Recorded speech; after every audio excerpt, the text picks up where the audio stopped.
Здравейте! Аз съм доцент доктор Любен Станев, управител на Health-Master. Аз съм доктор Анна Йорданова и съм лекар със специалност хранене и диететика. Аз съм професор доктор Вергиния Георгиева. Аз съм доктор Владимир Шишков. Моята специалност е хранене и диететика, по-известна като диетология.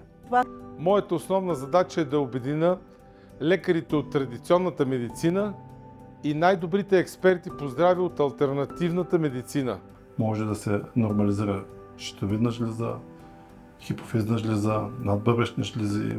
Занимавам се с проблемите на храненето над 20 години. Всеки е уникален, всеки по-различно но работят жлезите с вътрешна секреция. В 2010 година съм и медицински директор и главен консултант на френският метод Евродиет. Единственият човек в Европа, който може да лекува панкреас, е Марин Минчев.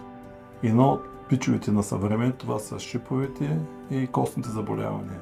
Това е моя кауза в интерес на обществото, в интерес на здравето на всички. Health-Master!